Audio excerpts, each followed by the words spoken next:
You are listening to the Lanterns Radio Network, where Americans come together to illuminate the truth. Turn it up loud and proud until the knob breaks off. Lanterns, illuminating the truth.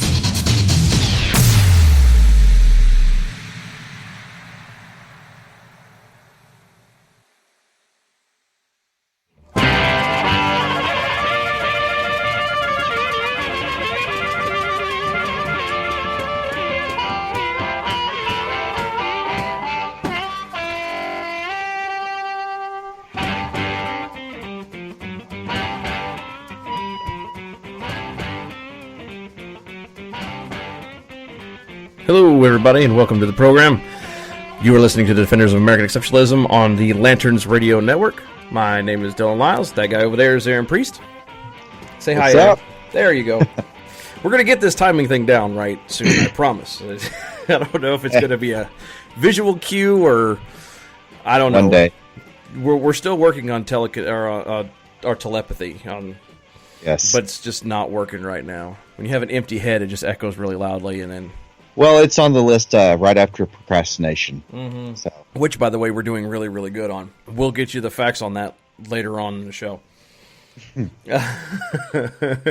got an awesome show planned for you guys. Today, tonight, whenever it is that you happen to be listening to us. First off, we're going to start off with probably the biggest thing in the news, at least as far as we're concerned, this past week, which was the riots. It's not a protest. The riots that were at UC Berkley. Beginning part of the week when students and people who weren't students but enjoyed watching the system burn decided they wanted to be tolerant and Quote unquote. Yeah, quote unquote. What else did they like to do? Because Love trumps hate, right? Hashtag love trumps hate. Apparently, love trumps hate, and apparently, love to these people includes setting things on fire. And shooting Roman candles at police officers. Yes. And throwing metal barricades and protesting and burning stuff down to protest a guy whose message is let's burn the system down. So, if anything, I think their ultimate hashtag should be just hashtag irony. Hashtag irony. It's when you entertain and engage yourself in that much douchery. You just I've never understood. You have to understand, and for us, for Aaron and myself, I barely fit in the millennial group. I guess you could say I barely fit into that. From what I've looked up, I barely catch it. But these people are an embarrassment. They really are. Be honest. It makes me want to lie about my age. I've actually contemplated dyeing my hair slightly gray just so that I could say I'm like 10 years older, so that I can try to say, not be in that millennial group. Generational group. Well, see, that's how bad it's gotten. Yeah, well, I technically could argue that. I looked at it in a couple of them, and then you look at what they define it to be. There's different variations. It's usually between 81 and 82, and I was in 81. So because it's so on a line, I can actually pretend and go, no, that ain't me. I'm not part of those. Basically, if you were growing up during the millennium change, then you're considered a millennial. So if you were a teenager or young adult or whatever, I guess, then you can be considered as a millennial. Yeah. So, but I mean, I'm not claiming that. But still, how do you, as a quote unquote grown adult, act like what my 4-year-old acts like right now? And then have the nerve to lecture me and anybody else on tolerance and accepting of other people, of inclusiveness, open-mindedness, blah, blah, blah, blah, blah, blah, blah. Well, and here's the thing, is that there's absolutely no logic behind it. Because just like I mentioned, so these quote-unquote protests, which are in all actuality, as Dylan mentioned, are riots, okay? When stuff gets set on fire, and there's not s'mores being made, it's a riot, not a protest. So these riots were in protest to Milo Yiannopoulos, who is, he's famed as an alt-right leader, supposedly. Or at least a spokesperson. Yeah. Well, and that's what he's been tagged at. Whether that's what he is or not, that's, for everybody to debate. I don't care one way or the other. Me personally, some of the stuff that he says is, funny. He might make a decent point here and there about free speech, but regardless of whether you agree with him or not, you should stand for his right to free speech. Yep. And that's what this all boils down to. And if you want to disagree with the guy, then disagree with the guy. But act like an adult. Treat him how you want to be treated. And take the time to listen to what he has to say and intelligently debate him. That's the thing. We should be going into these things open-minded and taking the time to actually try to learn from what we want to consider the opposition, rather than just going in with our ears closed and our mouths open. We should be trying to take the time to learn from each other. And if we agree, then just admit, hey, look, I was wrong. I learned something from you. Great. Or come back and say, well, I understand where you're coming from, but this is what I believe. And maybe you might have that opportunity to teach someone else something. Yeah. But instead, we want to, and like I said, they're protesting the guy. They're burning stuff down and saying this is war, and protesting the guy who's saying let's burn the system down. There's absolutely less than no logic in this situation. They should be. This is the guy that they should be supporting and boosting up on a pedestal, because he is spreading their message of let's burn it down. It's a twist on. It's from where I'm sitting. This is another form of manipulation if you think about it. I mean, he's literally Milo's thing is like you said. It's burn the system down. We're done. Burn it down. Chaos. Let's just torch it all. Yeah. And these people to try to circumvent what he's going to do and try to head him off at the pass and burn it down. And he just sits back. And I'm sorry, I don't like the guy. I like I said, he has the right to say what he wants to say.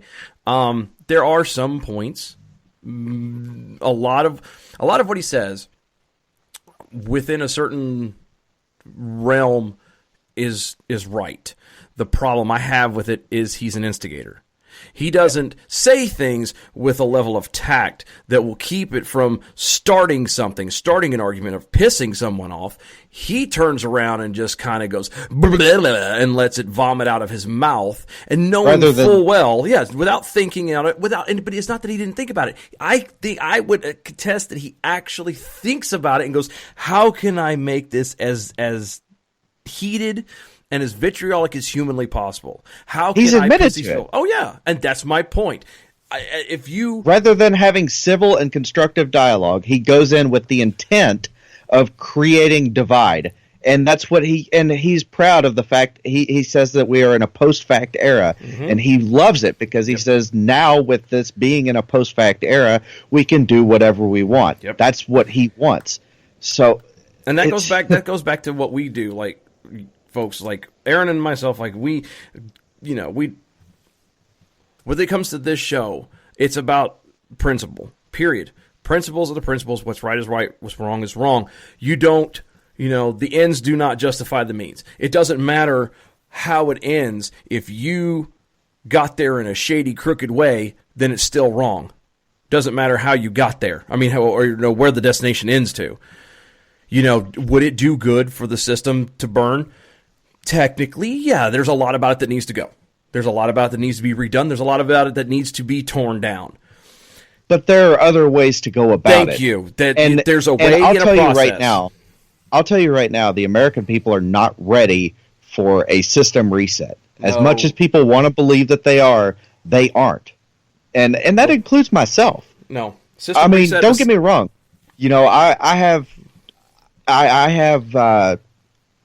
I'm knowledgeable in a lot of things. You know, if it come down to it, well, both I of us live as a minimalist. I was gonna say we both are fairly well trained and prepared.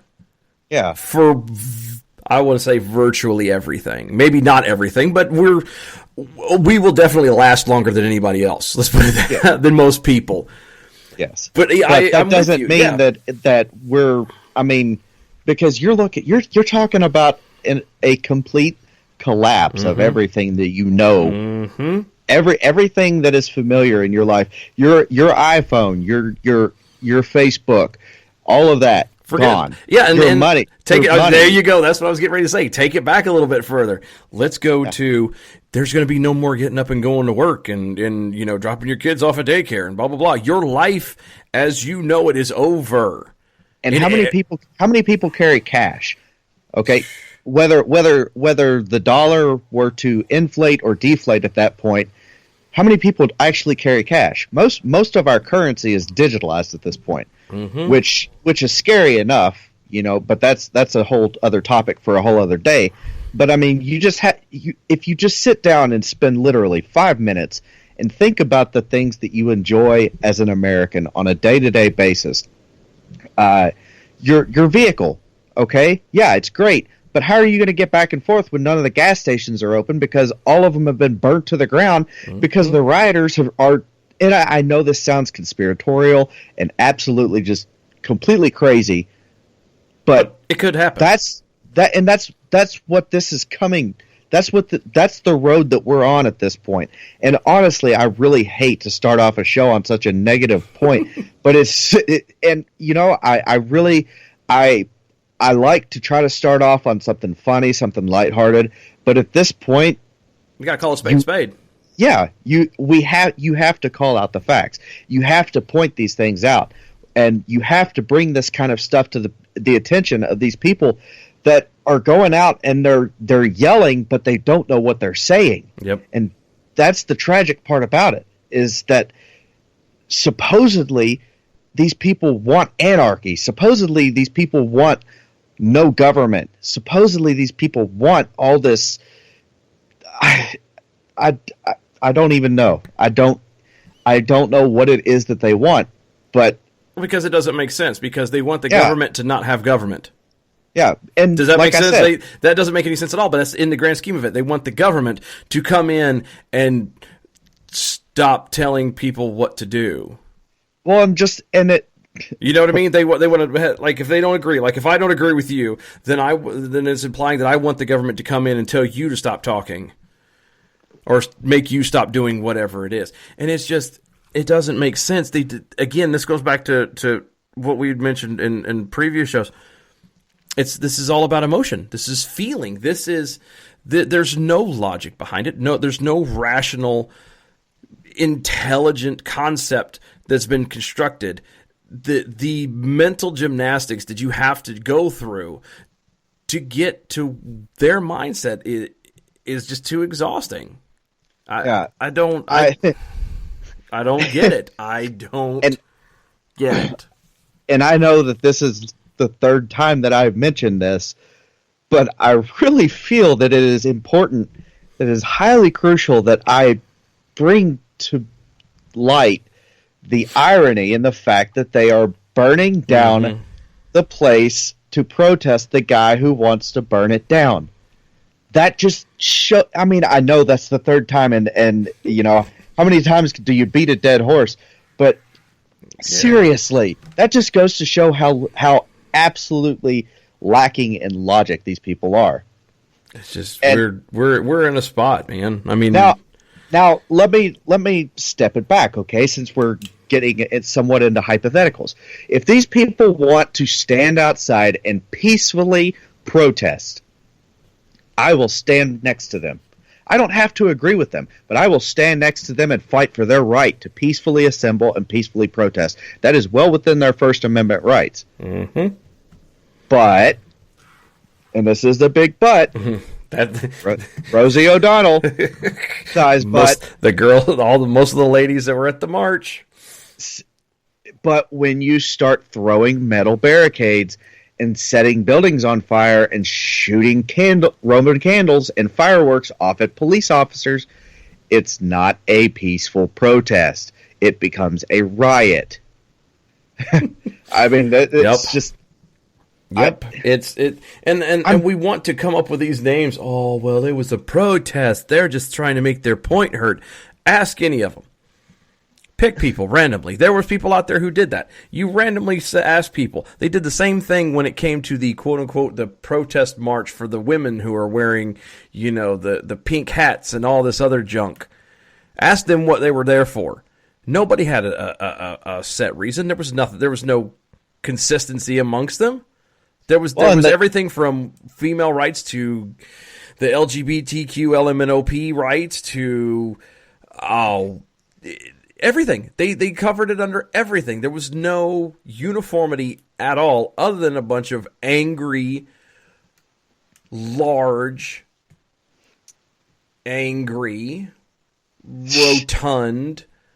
women who just... They may not identify as that today. No, not today, but at the time they did. Yeah. At the time they did. So, but yeah, since we're talking about protests or lack thereof, another thing that's been protested, of course, is the immigration ban. This supposed Muslim ban, and I only bring this up because a lot of these riots. You watch the videos and you see people throwing stuff through the windows of Starbucks, okay? The company that came out and said, we are going to hire 10,000 refugees, and the company that stood behind Hillary Clinton, once again, it's absolutely without logic what these people are doing. But you know what? I'll get further into that here in a couple minutes because that kind of brings us into a topic about a company that is coming up with a great counter to Starbucks. Yes.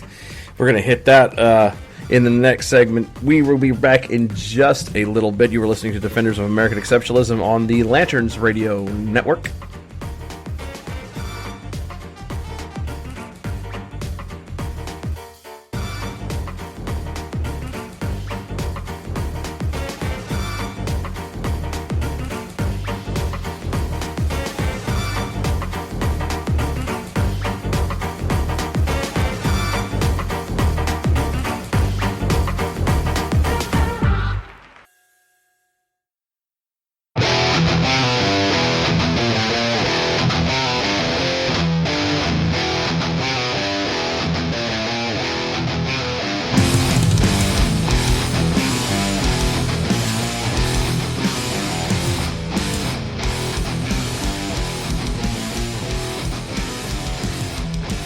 And welcome back, y'all. We are Defenders of American Exceptionalism on the Lanterns Radio Network. I'm Dylan.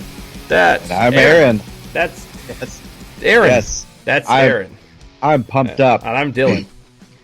Hi. Yeah. I am pumped up about this because this is, I've actually bought a lot of merchandise and a lot of product from this company. As we mentioned before the break, Starbucks, as you have most likely heard, has vowed to hire 10,000 refugees. So, in response to that, there is a company called Black Rifle Coffee. If you haven't heard of this company, I cannot recommend enough. This is a 100% combat veteran owned, down to the beans that they farm to actually make this coffee. They roast to order. When your order goes in for whatever flavor roast that you choose, they begin roasting the day that they get the order. And then, of course, right now, due to an increase in demand, and you'll see it on the website, it's going to be a little bit of a delay because they've gained some popularity. But I like I said, I cannot recommend highly enough. Go on over to blackriflecoffee.com. Check out their coffee. It's the only coffee that I drink, and it's the only coffee that I can drink straight. I have a hat from them, as anybody can see on my Facebook profile, the Make Coffee Great Again. It looks like the Trump hat. I've got my I Heart SecDef shirt for General Mattis. Got it from them. Like I said, head on over there, check it out. And when you check out, in the comment section, mention that you heard about them from us, Defenders of American Exceptionalism. Give them that shout out. But no, I have to. Now that I've done that plug, seriously, the best part about it is that our good buddy Jonathan Dunn is listening to this and shaking his head right now. Going, oh yes, I've he's been waiting. Everybody's probably shaking their head. They're just like, oh my gosh, Aaron, just shut up. But I've been wanting to talk about these guys for so long, and I am fine. This is finally the opportunity for me to get to really talk about them. So, like I said, they have vowed to hire 10,000 veterans as a response to Starbucks. Which, not for nothing, if anybody's been to Starbucks already knows that the 17-year-old, 18-year-old, 19-year-old snowflake behind the counter doesn't know his rear end from a hole in the ground. Or it might be a she, depending on how that individual is identifying that time of the day. Would you like a mocha, frappe, latte, cappuccino? I said no whip. Oh my God, no whip. And that's soy latte. And there's actually a line from Black Rifle Coffee. There is a blend called F Hipster Coffee. If that doesn't make you want to go over and buy from them, I have nothing else to say. That right there, that makes me want to open my wallet and just say, take my money. Funny he said those exact same words to his ex-wife. Yeah, well, a couple times. Actually, it was her voice coming out of my mouth, so take that as you will. Yeah. But since snowflakes were brought up in Starbucks, how about the? It's an awesome segue. Oh yeah, we're nothing but professionalism and talent here, folks. I am the Segway king. I should wear a helmet like Paul Blart. So, since we brought up Starbucks and snowflakes, how about the snowflake of the week? Yes, how about that snowflake of the week? What God, I'm sorry. The guy's so irrelevant, I can't even remember his name. This particular snowflake, I've got your back there, dog. That's what I do. the gentleman we've picked, the winner of this week's hashtag Snowflake of the Week, is David Harbour, who plays a sheriff on the sci-fi series Stranger Things. I don't know if anybody's watched this. I haven't. And most people have heard him as he won the SAG Award. Well, they won the SAG Award, and suddenly, I guess because he was the sheriff, they decided to have him be the mouthpiece. And that's why he gets to personally receive the honor. Yes, this week he gets the Snowflake of the Week. 2 awards in 1 week. Mr. Harbour, you are just batting 1,000 today. So we've got that speech, don't we, Aaron? Yes, and I think he's actually receiving this on behalf of the entire Screen Actors Guild at this point.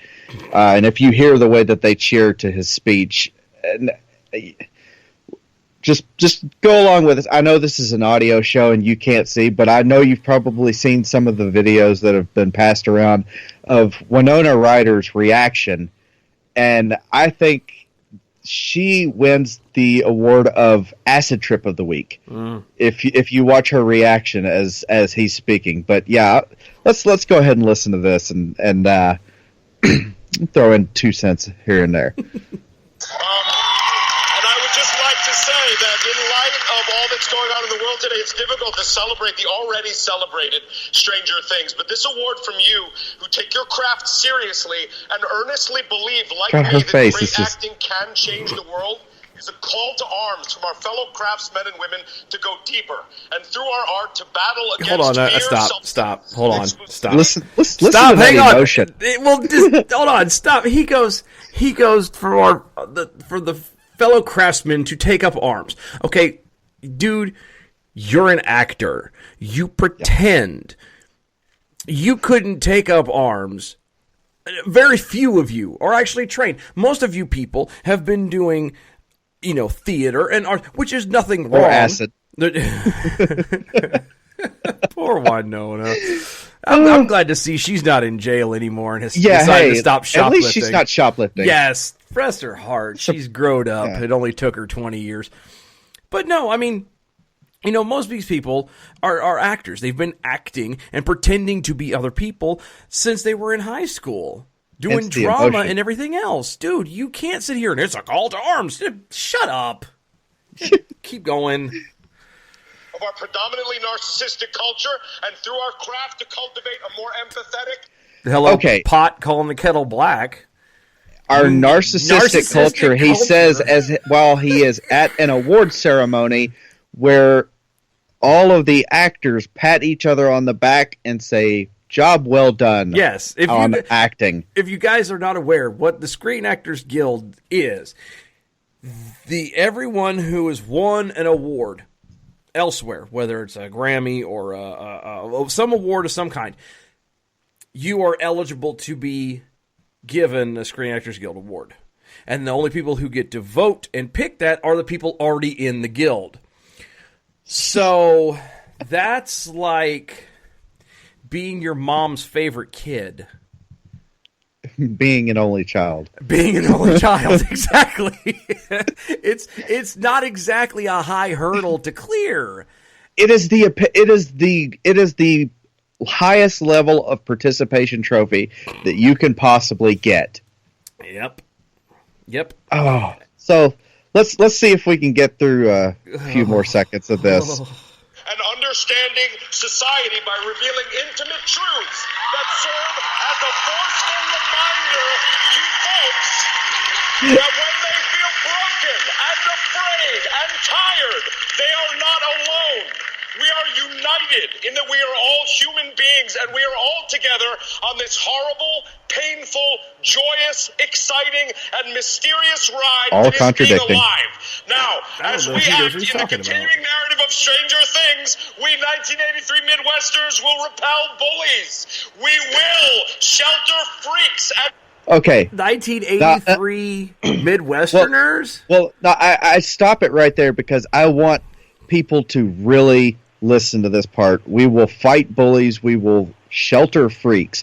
Okay, and I want you to really listen to what he says from this point forward because he's contradicted himself every step of the way in this speech, but he really steps up his game after this. So just listen and try not to let your head explode.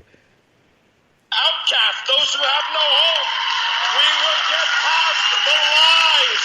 We will hunt monsters.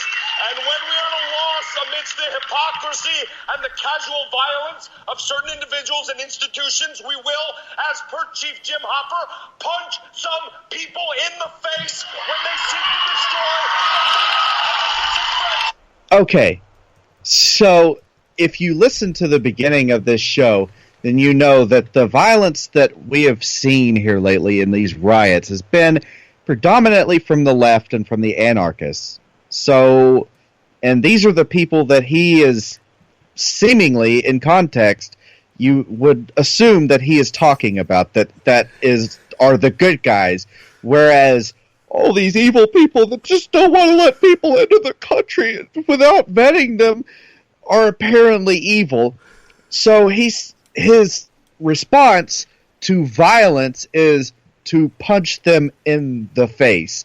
Now, I have had some martial arts training. I have been in the military. I have law enforcement training. I know what I have been taught is that if you punch someone in the face, that is a form of violence. No.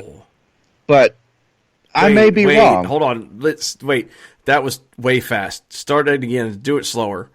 So if I ball up my fist, yes, and I thrust it in a forceful manner into some individual's face, yes, that's violent. Yes, it doesn't matter who they are, what they look like. So what if they identify as? If they appear, it doesn't matter what if outwardly, I was to say, if outwardly they appear to be male, but they identify as female, it still is violence. They can be a male dressed like a female that identifies as a lizard person. It doesn't matter what they identify as, what they think they are, what they know they are, what they were born as. If you punch a wall, that is considered violence in some aspects because you are punching something. That is it just blows my mind because his entire speech just completely contradicted everything that he said. And he would do it one right after the other. Everything that he would say, he would follow it up with a contradictory statement. Oh, I'm gonna top this off. And then he hollers about hypocrisy. No. I'm gonna give you a little bit of. I'm gonna give you ready, Aaron, for the cherry on top of this illustrious cake. Okay. You've been talking about the hypocrisy. You've been talking about the complete douchery that is Mr. David Harbour and these elitist douchebags from the SAG Awards and in Hollywood, period. I will take you back to the moment where he referenced Chief Jim Hopper. Little bit of Googling research for you. Chief Jim Hopper is a fictional character. Okay. It is the fictional character that he plays, that David Harbour plays. So he's going to... Hold on, I'm gonna make sure I got this correctly because this is the mental gymnastics are making my head hurt. So they're going to fight monsters and shelter freaks and defeat bullies and blah, blah, blah, blah, blah, as per the order and direction of a fictional character. Well, and that brings up another good point. So the refugees are now freaks? I guess. I don't know. Or is he talking about the people who are protesting against Trump who just took office? I don't know. Maybe they're the freaks. I don't know. I don't know. I'm so confused. Well, and it's kind of easy to get confused whenever his entire speech contradicts itself the entire time. Everything that he says, he follows it up with a contradicting statement. Like, I like the color blue, but my favorite color is red. I am left-handed, but I prefer my dominant hand, which is my right hand. That's about as much sense as he made. And then he finished it up with, we're going to fight bullies and we're going to stop violence by punching people in the face. You know what I think that really means? Because we all know, let's be honest, as I alluded to before, most of these people couldn't fight their way out of a wet paper sack. However, what have these actors and these elites, these celebrities, what have they been doing lately? We've referenced this before, and I know you know this. You know this. They've been giving speeches about... Close. Videos.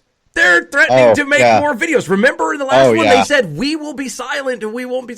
if you don't do what you're supposed to in Congress. There he is. He's admitting to it right there. Oh, yeah, y'all haven't kept up your end of the bargain. We're going to threaten you now with more videos. Yay. Yeah, well... something to look forward to now. I'm going to go ahead and say it. You're doing it wrong, buddy. Yeah, you're doing it wrong. Hey, 2 awards in 1 week, so hey, there, he's doing something right. He's doing good. I mean, he needs to be proud. He should feel very proud of himself. I know I'm proud of him. I bet his mama's proud too. I was getting ready to say the same thing. I wonder somebody needs to get a hold of him quick and let him know so he can call his mama. Mama, you won't believe what just happened to me. He's all tears and junk. Well, with all the videos of his speech that's floating around the internet, and Winona Ryder doing her little acid trip, looking around like she's just been introduced to running water, I imagine his mama might know by now. So, These people just they make my job so much fun. We have to work for a living. I know. We have to fix that.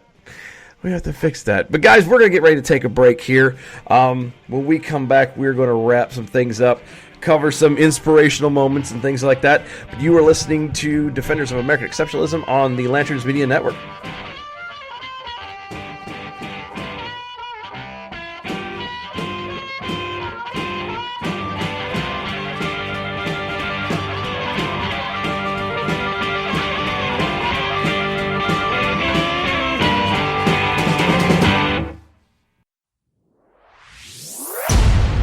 You are listening to the Lanterns Radio Network, where Americans come together to illuminate the truth. Turn it up loud and proud until the knob breaks off. Lanterns, illuminating the truth.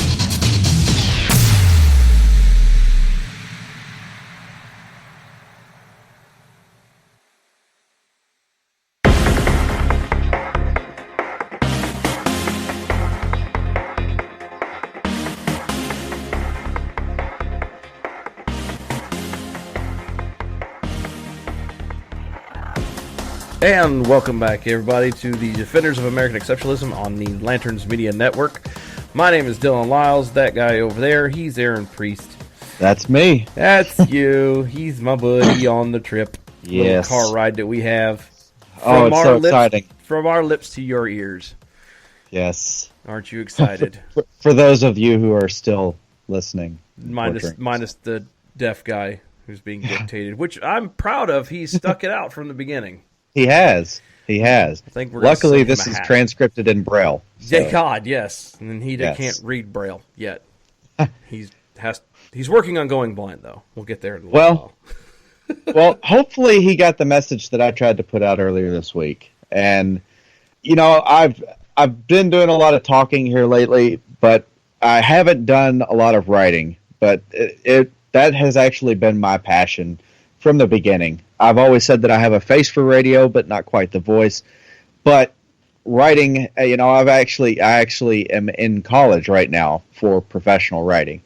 Some may not see that when I write, but that has been my passion. So with that said, I actually wrote something a couple days ago, kind of pertaining to the predicament we're in currently as a society, and it's a message that I actually feel the need to sit here and yes, I'm going to go through it because it's something that I feel that everybody needs to hear.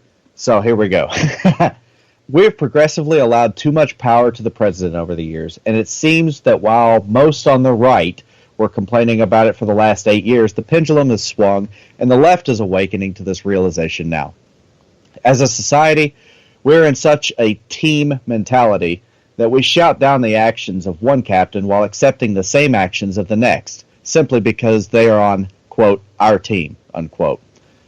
I've said for years that it is far past time to stop looking at issues through the prism of right and left, but rather through right and wrong, and this still rings true today.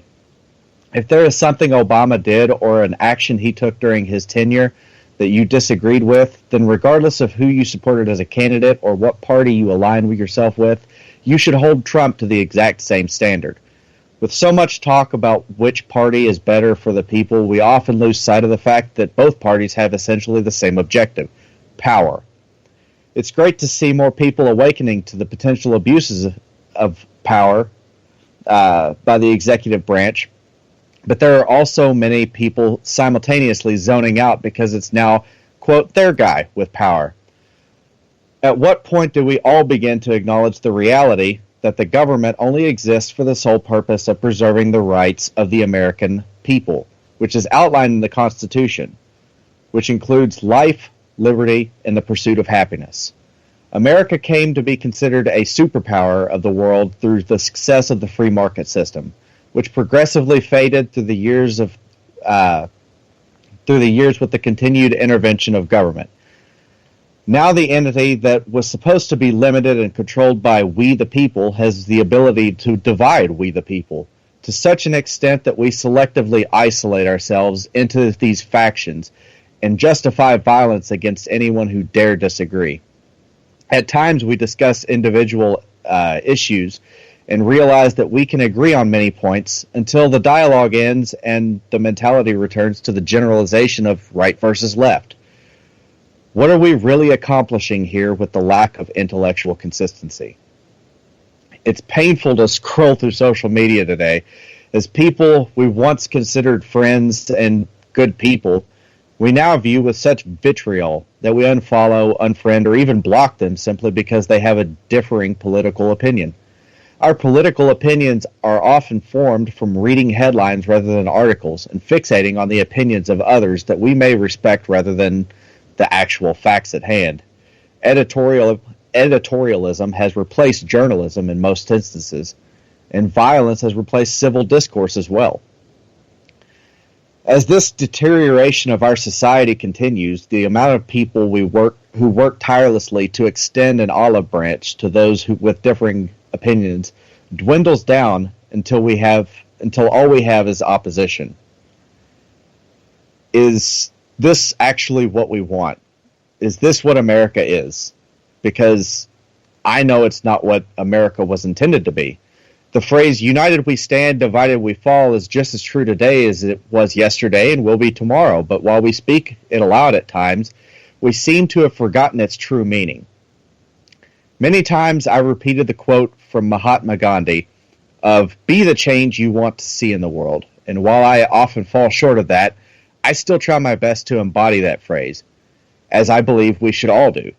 Of course, with that said, we all have different views of what we believe the world should be like, and who should play what role in making it that way, hence the social divide we face today.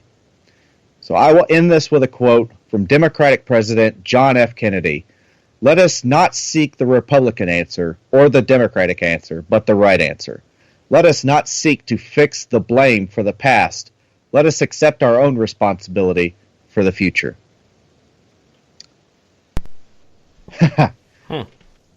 That may be the smoothest I've ever actually read anything, and my eyes were on fire the entire time. I was watching. You didn't blink like for a second. I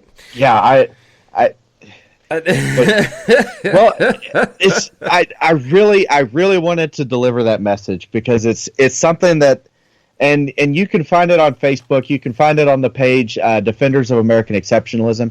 You can also find it in the group Defenders of American Exceptionalism, where we are welcoming people to join in on the dialogue, to have these conversations with each other. It's, like I said, it's something that I feel that everybody should see, because we spend so much time, we spend so much time arguing about who's right and which party is doing the right thing for the people and what role government should play. And when we sit down with each other and we actually discuss the issues one by one, we come to find that we actually agree a lot more than we realize. And then we bring the conversation back to this broad generalization and this scope of everything, and we take it back to right versus left instead of right versus wrong. And we need to stop doing that. Yep, because that's what we're letting divide us. We're playing teams. That's all we're doing. Exactly. We're playing teams, and it's no longer about the benefit of the country, the benefit of each other. It's getting a point for our team. Yeah, and politics has become football, pretty much. And people expect everything to just magically happen. Oh, this is going to be perfect if our guy does it. No. Yeah. Sorry to bust your bubble there, Pumpkin, but that's not how this goes. The point of it is that's not how this works. It's that's not how any of this works. No. It's not about making your life good and easy now. It's about making sure that everyone's life, whether now and down the road, is right. Is that we're supposed to be leaving this. Everybody. I'm going to take it a step back because my thoughts just kind of had a giant wreck, all of a sudden. It was bad. Somebody was adjusting the radio. It went through didn't even see the stoplight, and then they just got T-boned. Anyway, we're so I had that effect on me. It does. No, we're so worried about these leftists are so worried about, global warming and climate change and da-da-da, we've got to save the planet for the next generation, which we all know they're full of it. Let's be real. I mean, a majority of it. I'm not saying that is there climate change? Yes, it happens every single day. You know, it goes from warm to cold. It goes from sunny to dark. It goes from wet to dry. That's climate. Well, you could argue it all you want to, but my point going is let's take everything. Forget the BS. Forget the humans are at fault for everything. Blah blah blah. Whatever. They're so worried about leaving the future of the planet like that to their children and their grandchildren and to their great-grandchildren and so forth and so on. No one is worried, but when it comes to principles and when it comes to how the country is being ran, they only see what's in front of them, and that's it. They don't think about their kids. They don't think about the next generation or the generation after that. And it doesn't make any sense to me. I don't understand that. And that's what I'm talking about with the intellectual consistency, is that, if there is something that is acceptable from a Democrat, it should also be acceptable from a Republican. And if there's something that we complain about a Democrat doing, then we should complain about the same thing if a Republican does it. It shouldn't. That's why the whole party system, and honestly, I've been preaching this for a long time, I think we need to do away with the party system and impose and implement term limits for all elected offices, from county magistrate up to president. Preach it. I think if we actually did that, if we took the time to actually do away with the party system and implement where each office had 2 terms that you could run, okay, you could still have a political career. You could start from at the state level, or even if you want to start at the federal level, do 2 terms in the House, which is 4 years. Okay, then 2 terms in the Senate, which is another 12 years. So 4 plus 12, that's 16. Run for president, that's another 4 years. That's your 20 years. Okay, you have your retirement. There are plenty of different, and then there's governor, there's state senate, state house. There's so many different political offices that you can run for. You can still live off the government. Okay, and that's what a lot of these people are doing. But that's the thing. If we actually stopped with the whole party play thing and had to start researching who we're voting for, then maybe we might actually take the time to actually begin voting on principle and voting for what we believe in, rather than whether they have an R or a D after their name on a ballot. Yeah, I've heard something about that. It's called something. What is that called? Oh, is it like accountability? No, it's not accountability.